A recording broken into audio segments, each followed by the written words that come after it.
Javier Bertucci, diputado ante la Asamblea Nacional por el Cambio. Bienvenido, gracias por acompañarnos. Buenas tardes, muchísimas gracias por la invitación, Gregorio. Te solicito permiso para quitarme esto porque puede entenderse mejor las palabras. Perfecto. Muchas gracias. Adelante. Diputado, comenzar hablando de ese viaje suyo a Estados Unidos. Fue a Estados Unidos a buscar reunirse con algunas ONG y fue expulsado de Estados Unidos. Su reacción ante esto y qué diligencias iba a realizar en ayuda humanitaria, qué se esperaba lograr en ayuda humanitaria con estas ONG. Bueno, fíjate, el término correcto es inadmisión. Bueno, es una acción soberana del funcionario, dará sus explicaciones posteriormente. Pero asistir a Estados Unidos obedecía a invitaciones de algunas ONG, importantes ONG, que ya habíamos concretado el año pasado ayuda humanitaria, donde ingresamos, los únicos que ingresamos, aparte de la Cruz Roja, el año pasado, ayuda humanitaria al país, fuimos nosotros, 40 toneladas de medicamentos que fueron distribuidos en 8 estados.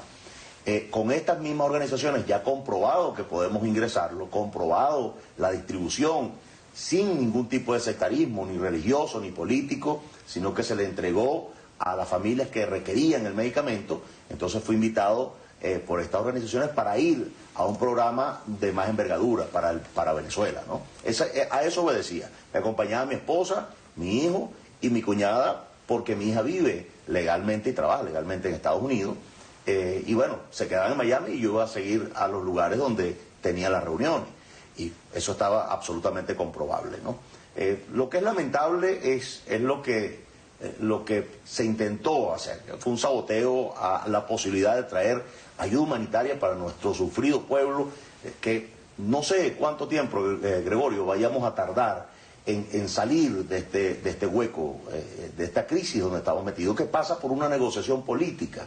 Y que bueno, no sé qué tiempo tarda eso, pero mientras que eso ocurre, Gregorio, tenemos que hacer algo por el pueblo, tenemos que traer ayuda para el pueblo venezolano que está sufriendo la peor crisis de la historia. Entonces mi pregunta aquí es, bueno, ¿qué vamos a hacer los políticos? ¿Vamos a seguir hablando y hablando y hablando y no concretar nada que beneficie al pueblo venezolano? Entonces yo repito que una de las razones por las cuales el 70% del pueblo venezolano dejó de creer en la ruta electoral, dejó de creer en la clase política, es exactamente por eso, porque la clase política se olvidó del pueblo venezolano y están transados en una lucha de pelar dientes y se les olvida que hay un pueblo que sufre en todos nuestros barrios, en todas nuestras comunidades en Venezuela, por múltiples razones.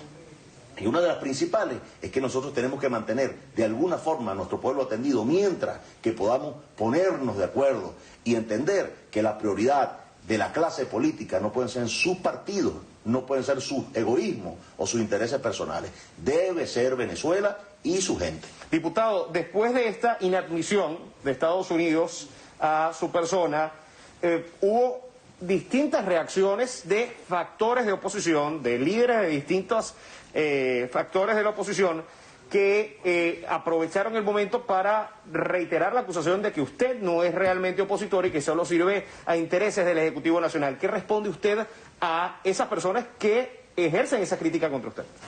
Mira, los ataques vinieron especialmente de estos grupos que han promovido la abstención. Y yo vuelvo a repetir esto categóricamente. ¿Quién es más colaboracionista, Gregorio? El que anda en la calle como yo, sirviendo a un pueblo, y que cuando vienen las elecciones participamos, nos hemos convertido en la segunda fuerza de oposición con votos, es decir, demostrado, eso no con encuestas, nada, demostrado. Con 70% de abstención nos ubicamos en segundo lugar, un partido de 2 años. Este grupo que se empeña en promover la abstención, ahora bueno, ojalá recapaciten y participen en las próximas elecciones. Pero ¿quién es más colaboracionista? ¿Quién sabe que el gobierno lo que tiene es un 20% de aprobación, que lo medimos ahorita el 6 de diciembre, y que no puede ganar elecciones, a menos que haya una gran abstención como la ha habido? Mientras que haya abstención, el gobierno va a ganar todas las elecciones, porque el gobierno gana con un 20% y una gran abstención y un voto opositor dividido. Esa condición se ha dado en las últimas elecciones para que el gobierno gane. Ahora, yo digo que el gobierno está ahí por esa abstención, por esa poca participación, con un mínimo de apoyo y con un sector de oposición minúsculo ya, que le rasca la espalda y los deja estar ahí promoviendo una abstención. Pero si nos organizamos, nos unimos y participamos en estas próximas elecciones, Gregorio, el cuento va a ser diferente. La cantidad de gobernaciones que podemos arrebatarle al gobierno, la cantidad de alcaldías, la cantidad de diputados a las asambleas regionales, es enorme, es más o menos el mismo porcentaje de apoyo que tiene el gobierno. 20% ellos podían ganar y la oposición podría ganar el 80% de todos los puestos de elección popular del país, si participamos, obviamente. Tengo que seguir ahondando en esto porque siempre son muchas cosas las que se dicen en torno a su figura. Es pastor, siendo pastor, ¿cuál es su intención de participar en la política? Mi servicio a la gente, Gregorio. Yo estoy en la política por la gente y para la gente, y lo hemos demostrado tan categóricamente que fui el único que se puso sobre la posibilidad de traer ayuda humanitaria el año pasado y lo logré. Y este año lo voy a volver a lograr, porque yo estoy aquí es por mi pueblo, yo no estoy por aquí porque tengo unas ínfulas o que tengo deseos. Yo estoy cómodo en mi organización cristiana, es la más grande del país, una de las más grandes de Latinoamérica. Entonces, ¿para qué yo hago esto? Lo hago para mi gente y por mi gente que sufre en estos barrios, que yo sí me la paso metido en esos barrios, oyendo a la gente, abrazándolos, orando por ellos en muchas ocasiones, cuando son situaciones, Gregorio, donde veo que es imposible ayudarlos más que con la fe. Entonces, sigo ahí y voy a seguir ahí porque yo amo este pueblo. Siempre, cuando empecé la política hace un par de años, lo empecé pensando en la gente y para servirlos a ellos. Y esa es la razón que debería tener todo político para incursionar o para estar transitando la arena política. En el 2020 llegaron cerca de 40 toneladas de medicamentos gestionados por su persona. Y ahora tengo que preguntarlo, a partir de lo que sucedió con estas ONG, de no poder reunirse con estas ONG en Estados Unidos, ¿cambia la planificación? ¿En cuánto estaba pensada la planificación de ayuda que iba a ingresar al país en cuanto a toneladas aproximadamente? Mira, hay un programa que se llama Programa de Asistencia Familiar que nosotros llevamos adelante. Lo empezamos con este grupo, con esta carga que llegó el año pasado y tenemos en este momento 100.000 familias listas para ser atendidas por este programa. Eso sería la primera etapa de este programa de asistencia familiar con ayuda humanitaria. Pudo haber sido 500 si yo hubiese pasado, porque había muchas interrogantes, ¿no?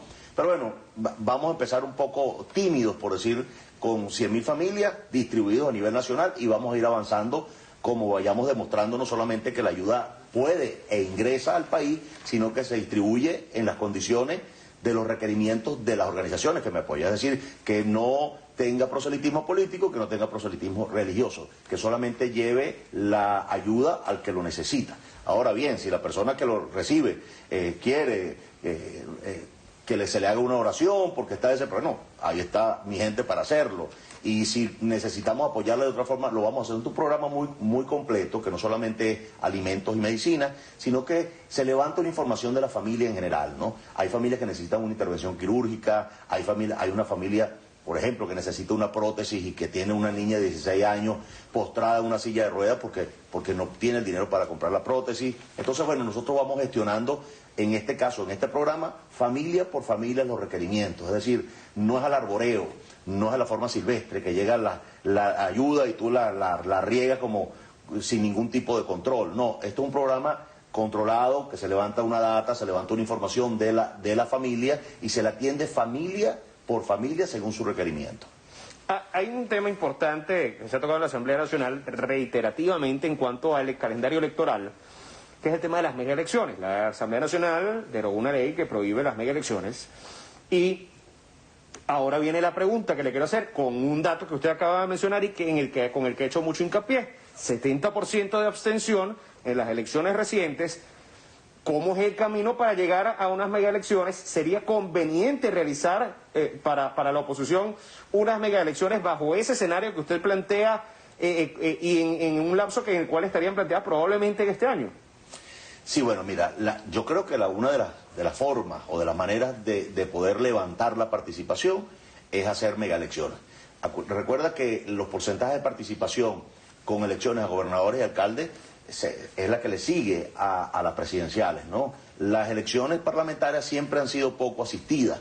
Sin embargo, bueno, aquí hubo un récord del 70% de abstención. Si nosotros logramos animar al electorado, los candidatos son candidatos naturales de la zona, líderes sociales, etcétera, y logramos una unidad y una organización, yo creo que, te repito, la participación va a superar el 50% y el gobierno va a perder muchísimas gobernaciones, alcaldías y consejos legislativos regionales. Estoy convencido que así es. Y si lo logramos hacer, Gregorio, esto va a impulsar en el país o a recuperar en el país la ruta electoral, que tenemos que recuperarla, tenemos que regresar a la ruta electoral. No apartarnos de esa ruta, ya lo hemos visto, ya vimos en qué queda. El gobierno sigue ahí, ocupando esos lugares con un mínimo apoyo popular, pero sigue ahí porque si tú no participas, pues no lo vas a poder sacar. Estratégicamente, diputado, la posibilidad de triunfo de la oposición pasa por recuperar la confianza del voto. ¿Y cómo se recupera la confianza del voto? Y le pongo otro escenario. Si no se logra hacer y se realizan mega elecciones, gana de nuevo los factores del Ejecutivo Nacional, del oficialismo, y va a pasar un largo tiempo sin elecciones en los cuales puedan medirse de nuevo. ¿Cómo se recupera la confianza para que no pase ese escenario que sería desfavorable para ustedes? Mira, yo espero que la gente finalmente entienda que esta ruta de abstención no nos lleva a ningún sitio, nos lleva a la nada, a perder espacio y a mantener a un gobierno atornillado en el poder. Creo que si salimos, el último escenario comprobado fue el de 2015, donde hubo una gran participación y donde se le dio una pela al gobierno. Entonces, creo que si volvemos a repetir el escenario, va a volver a ocurrir. El gobierno va a perder 15 gobernaciones y aproximadamente 220 alcaldías y no sé cuántos consejos legislativos regionales, no sé cuántos concejales. Entonces, demostrarle primero al país que el voto regresa a ser la única herramienta de cambio verdadero que tenemos en las manos. Y segundo, le damos una muy buena enseñanza a la comunidad internacional, haciéndole ver que los problemas de los venezolanos los podemos resolver los venezolanos y que no necesitamos injerencia de ningún país, te estoy hablando de ningún país, ni Estados Unidos, ni Colombia, ni Rusia, ni China, ni Irán, ni ninguno de estos países. Los venezolanos somos suficientes para resolver nuestros conflictos y nuestros problemas como venezolanos. Nos queda cuestión de un minuto, diputado. Ha llamado usted constantemente a la unidad. ¿Cómo? ¿Cómo se logra? Bueno, mira, yo logré, y puedo atribuírmelo, y los compañeros de los otros partidos pueden ratificarlo, con la concreción de lo que se llamó la Alianza Democrática en estas últimas elecciones del 6 de diciembre. Por cierto, fuimos la alianza que sacó el 70% de los votos opositores que participaron. Indicando esto que una vez más la unidad es la que atrae, una de las cosas que más atrae al elector. Y yo creo que debemos, ya estamos haciéndolo, estamos trabajando en una unidad más amplia, invitando a todos los factores de oposición. Todos los factores que se identifican como oposición deben tener una cabida en esta gran alianza que estamos construyendo para enfrentar al gobierno en las próximas megaelecciones y decirle al país que la ruta es electoral, recuperar entonces el voto como herramienta de cambio y decirle a la comunidad internacional que nos permitan resolver nuestros conflictos porque vamos a resolverlo. Diputado, muchísimas gracias por acompañarnos hoy. Gracias por la invitación, muchísimas gracias. Estuvo con nosotros Javier Bertucci, diputado ante la Asamblea Nacional por el Cambio. Amigos, así ponemos punto final a Entrevista Venevisión.